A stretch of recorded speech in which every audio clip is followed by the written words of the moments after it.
I think I am significantly better at identifying talent and place way higher quality people than all the other companies because Mhm. all the other people that we compete with haven't actually hired and implemented it for their own business the way I have. So I think like I have a very strong founder market fit. And then my co-founder ran a cold email outbound agency that ran entirely with people in the Philippines because I had taught him how to hire like 3 years ago. So I think we have really, really good founder market fit. Hello, everyone, and welcome to the Business of Learning podcast. My name is Joao Camargo. I am the founder of Legions, and my guest today is Philip Ruffini, who is the CEO and founder of Overseas and ex-head of growth at Rupa Health. Philip, thank you so much for being here in the podcast today. Thank you for having me, Joe. 100%. Well, let's start off with you just telling everyone a little bit more about Overseas, about the company that you just recently started, but is looking really bright already, but also some of your history in business and what you did at Rupa Health as well. Yeah. So we started overseas in October. Essentially, I was head of growth at a Series A startup called Rupa Health, and at Rupa, while building the growth team, we built the largest media brand in functional medicine. And essentially, one of the only ways we were able to do that is we had over 20 offshore contractors in the Philippines helping us do everything from SEO content, SEO optimization, graphic design, video editing, web development, virtual assistants, literally like every role. We had 6 full-time video editors to make Mm-hmm. YouTube content, um, and essentially, I figured out like leveraging overseas talent is super, super like the way basically our growth team ended up functioning is that all the strategic thinking and critical thinking happened by full-time employees and all the executables happened by people overseas. So I started Hire Overseas to help US companies, primarily US companies, build those similar outsourced teams. That's awesome. And I have so many questions about that side of things as well. So we'll dive straight in. How have you found the balance between, of course, getting a lot of people overseas, which is a higher leverage activity for the business in terms of the investment that goes in that, but also being able to train and having the proper systems with the right people so that the execution happens in the right way, in the way that the company needs and wants? Yeah. So I think one, it's just like being really, really on top of people overseas. So basically, what I tell people is like, they're never going to write this. People overseas will never write the strategy book, but if you hand them the playbook, they're really good at executing on that. And what I Mhm. mean is, like if you can make a Loom and Notion doc about how to do something, you can have someone overseas do it instead of an American or like anyone based in North America. So essentially that like yeah, so I just put systems in place, which is like very clear SOPs, them Mhm. sending looms to follow up what they're doing and how they're doing it. Having them do like a end of day report every Monday, Wednesday, Friday. Uh yeah. And basically things that I always have an American figure things out first, and then we usually hand it off to people overseas to make that person just more high leverage. Interesting. Is there also a specific reason why you decided to go with Philippines as opposed to any other countries that often also has virtual assistants that So work with businesses? Sri Lanka, Malaysia, and the Philippines are the only 3 Southeast Asian countries that require English learning, grades 1 through 12. So English proficiency is the highest. I have tried hiring from every single country, like in the Mm. world, pretty much, for all different roles since I was a freshman in college. The Philippines has by far the best non-technical talent. I don't recruit mostly, like I'll recruit Webflow developers and designers, but I don't recruit like full engineers. So I can't really speak on there, but in Hmm. terms of like content, video editing, Philippines is by far the best. I've tried Sri Yeah, Lanka, Malaysia, Africa, Latin America. Yeah, yeah, and I completely agree with you. I think I've also had the privilege to be able to work with some overseas talent in the Philippines, and um, not only the English, but also their proactiveness, if you find the right person, of course, proactiveness in being able to, hey, this is going great, here's what I think we can possibly improve, giving that feedback and just optimizing the process that is already really good, but doing their best to actually put the effort in as well, as opposed to just laying back and doing whatever they can on following the SOP and working at the minimum standard so that they don't get fired. So I've found that if you find the right person, it's a higher leverage activity in that sense as well. I'm not totally sure if you agree. agree with that. Yeah. No, 100%. I mean, yeah, I missed that, but work ethic as well. I think similarity in terms like to the U.S. work culture is Mm. just very, very high. That's awesome. And talk to me a little bit more about the project, or a little bit before of what you before you started to hire overseas, where you mentioned to me that of course Rupa went through an acquisition, and you were a big part of that entire process and building those systems that allowed the acquisition to actually happen on the back end. And then you started Rupa pretty much the day. You started Hire Overseas pretty much the day that the company is acquired. But talk to me a little bit more about the process of developing those systems and implementing that at Rupa that allowed it to scale to such a high margin. Oh, really? Oh, this is not, this is, Tara, who is the CEO of Rupa Health, was really intense about trying to hire full-time employees. But if you want to hire a contractor less than $3,000 a month, no one said anything and nobody asked any questions. And, I started with this. I ran my own marketing agency before I worked at Rupa Health. And then I Yep. brought six contractors from my marketing agency to Rupa Health with me. And then Mm, nobody asked any questions when I hired, a VA for myself. And then, cause it was less than $3,000 a month. And yeah. then, next thing you know, everyone else was like, yo, can you hire me someone? And then next thing you know, we had over 20 people. And it just kind of snowballed. And I would say like it wasn't even really done super well. Um, like I had everyone on that team submit an end of day report on what they were doing or not. But generally, the contractors I hire, I like to trust them, and I operate completely differently than I think most Hmm. people who hire offshore contractors. I tell them Hmm. like, you don't need a screen tracker. I don't care what you do. I don't care how long you. I mean, I care what you do, but I don't care how much you work. Just literally get done what I tell you to do. Mm. And I'll pay you 20% over market rate. Um, Yeah. and if you are someone who, that you wanted to get paid like $1,000 a month and your last boss was really mean to you and rude and had a time tracker on your computer and watched everything you did on your screen, and then your new boss is like, I'll pay you 1,200 and you can do whatever you want. Pretty sure you're going to like work harder because you really want to keep that job. Yeah, 100%. It's a I think it's a perspective shift that so many people they try to even undercut the overseas talent that is already much cheaper than any other labor. So they're like, hey, how can I get every single cent of advantage over them, as opposed to just like let them actually be good at what they do with the right tools necessary. And how have Yeah. you found? Sorry, go ahead, finish your thought. Yeah. Oh, I mean, I was going to add like one of the things that I get annoyed with people is like, oh, I don't have 40 hours a week of work for them. And I was like, do Mm. you actually do 40 hours a week of work? Or do you sit at your computer for 8 hours and you only do 4 hours? Like stop trying to maximize the amount of time. Because if you want the best people overseas, like they all just want stable, normal jobs. Like they don't want to get Mm. squeezed hour for hour as a contractor. And explaining that concept to people that like, dude, just treat them like a normal employee. Some weeks they'll work 60 hours. Some weeks they'll work 20. That's okay. You will make more money in the long run because they'll be happier and they'll do better work. And explaining Mhm. that concept to people and getting that through their head is hilarious. Just because I Awesome. don't know why people have this like cognitive dissonance on like, no, I need like to squeeze like, why aren't I getting like 40? Like, what if I only get 38 hours? Like, I have to pay for 2 days paid vacation for them. Like, I want to pay for dude, it's 2 days. It's Yeah. less than $200. Like, get, if you can't afford $200 to make someone happy, like, what are Yeah, you it's so doing? interesting. Yeah, it's like it always just defaults to like I think it's funny because in entrepreneurship, I guess the whole allure of everybody who gets into it is, hey, I don't want to trade my time for money and all these things, like whatever the notions come from it. There's a million of them. But then as soon as there's a situation like this, they always default back to, I need to make sure that they're getting every single hour properly, and like it just kind of contradicts the actual desire that they even have for themselves. Like, why wouldn't you want to allow that for someone else if they're doing the right things, if they have the right tools, the right tasks, anyways? But yeah, I find that so interesting, so funny in a way. And last question about this, Phil, is how do you filter for talent? Because again, there is a very large great pool, but there's also a very large not so great pool. So how do you filter for talent, finding the right person, making sure that whoever you're bringing on board is actually a good fit? Yeah, yeah. So, I mean, uh, I think it is just pattern recognition. I've seen it again and again. I think in the past 3 months, I've gotten better at spotting really good people and how to find really good people. Mm-hmm. Way, way, way better than I ever did while working at Rupa Health.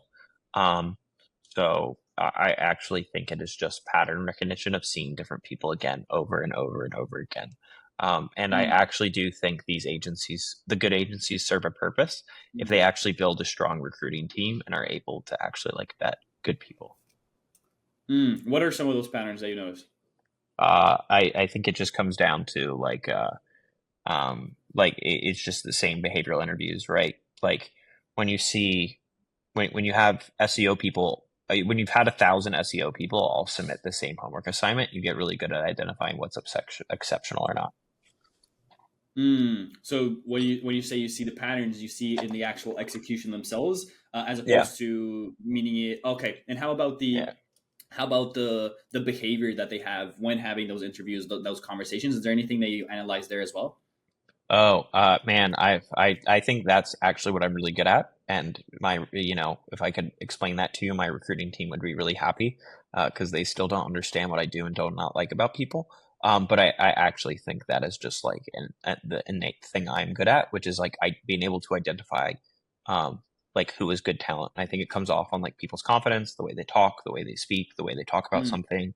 You know, hmm pauses, how quickly they get to the point. I think it's all these little things that just compound over time that like, within a 5 to 10 minute conversation that you can kind of see.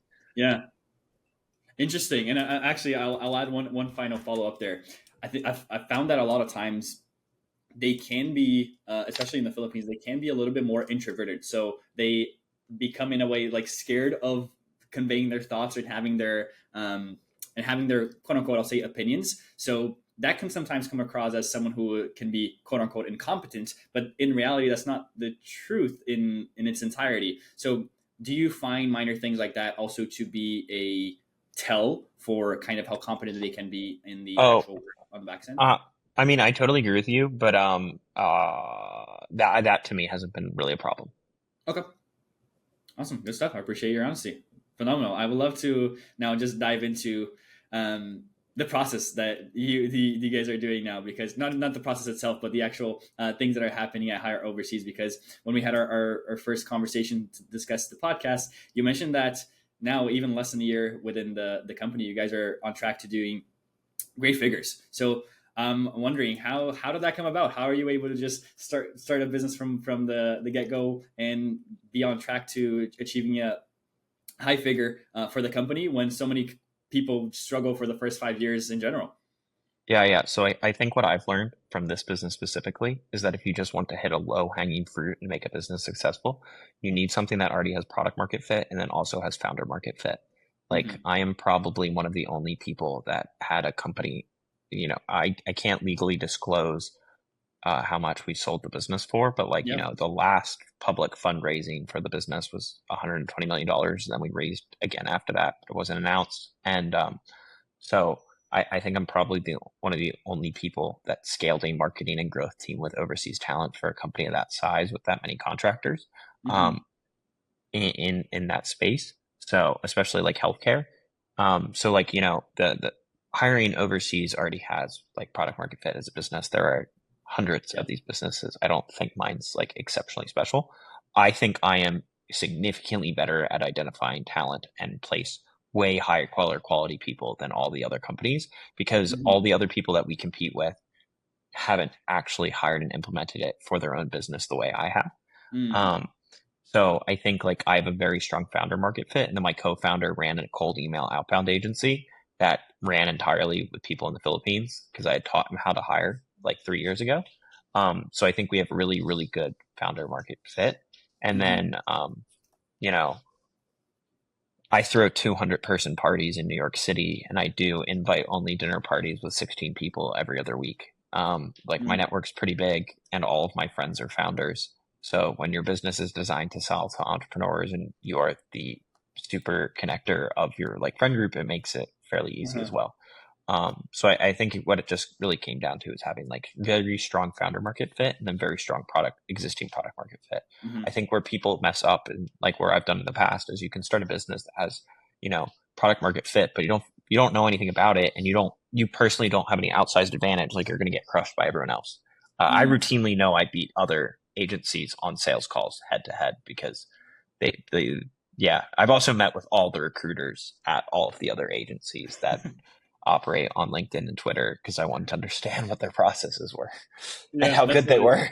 that's hilarious, and it's interesting because I think so. I think that's such an important side of things, and people. can sometimes rely on it on a bad way as well. So many businesses that I speak with, they're like, yeah, it's word of mouth, it's referrals, it's network, but then that's the only way that they know how to acquire business, and then they can't do anything else. Do you find? Sorry, go ahead. Oh, no, I was going to say, yeah, I mean, that's like a concern of ours is like we have to figure out a lot of our growth is just word of mouth and referrals, Mm, and growing beyond that is the next challenge, which will be fun. interesting. But we at Yeah. least have enough revenue that I'm not really worried. Interesting. Yeah, because I was gonna say at one point or another that network will run out. It's if it's sooner or later. So how do you see? Actually, I'll ask you in a frame where it's a question that I've been asking everybody on the podcast. So this is kind of great fitting. With that challenge in mind coming up, of course, you still want to keep the business growing. I'm assuming you have great goals for the future. But let's say you just had a magic wand, Phil, and you could just wave it, and it just solves one thing in the company that would allow all that growth to happen predictably, and then you're able to achieve it just like that. Is there one thing that you would want to solve, and is it related to that, or is it something completely different? Oh, this is hilarious. Yeah, I just want someone to figure out paid ads for me and do paid ads extremely well. Really? Yeah. You've never been able to figure that out by yourself, No, or I like? just haven't tried it, and I just don't have the desire to go try that. Okay. It's just the bandwidth of actually like Yeah, trying to do it. it's correct. That will take up all of my attention and all of my brain power for like 1 to 3 months. Are you someone who is very as soon as you like I want to learn this thing, it's like every all focus goes to that one thing? One problem at a time. Like right Mm, now, I'm rebuilding our team and finding the best people possible, and I am 100% sure I have now touched the top of what is the top people in the Philippines in terms of talent. And I met with all of them and asked them all my questions and paid them for consulting calls to learn uh-huh. how everything works. So I'm very much like one problem very deep at a time. Awesome. Good stuff. Well, I have one final question here for you in an interest of time as well. And it's funnily enough, not a question from me. It's a question from our last guest to you, Phil. And they had no idea who you were. And oftentimes this question doesn't really fit, but I think for this Oh, conversation, hilarious. it fit perfectly. It fit perfectly. So we kind of have been speaking about it, but if there's anything that you want to add to it, please do. So here's the question. You ready for it? The Yeah, you go question for it. is, what was or has been the hardest challenge that you faced in the early days, especially as a startup? What was the hardest challenges in the early days? Oh, you're gonna have to cut out my pause. Oh, I the mean, honestly, pauses this are business natural. was really easy. Like, this was the best business I've ever started. This whole thing has been like really fun. Uh, um, uh, oh, I mean, getting a good accountant. That this is a terrible answer. That's part Like, of it. No, our original accountant lied to us on switching our LLC to a C corp, and then we filed 2 months behind, and now we're 2 months behind qualifying for QSBS. So I was pretty annoyed. oh wow. Um, that was, but no, honestly, this business has been great. This has been so much fun. My co-founder's perfect. I really don't like, I think it's all been fun. It's very hard for me to say what has actually been hard. I mean, dealing with annoying clients and customers and trying to learn, cutting out people that you don't like working with, where we're finally Mm, in a place where I can tell people I don't like or that make my life hard. Like, hey man, this just isn't worth it to me anymore. Well, in yeah. the beginning, you kind of just suck it up and deal with everyone. Yeah, no, and that's awesome. I really love that answer too because I think so many businesses um, they succumb to having to deal with bad clients, and if you have the power to just like, hey, I don't need this deal, like I don't want to like fire your bad clients.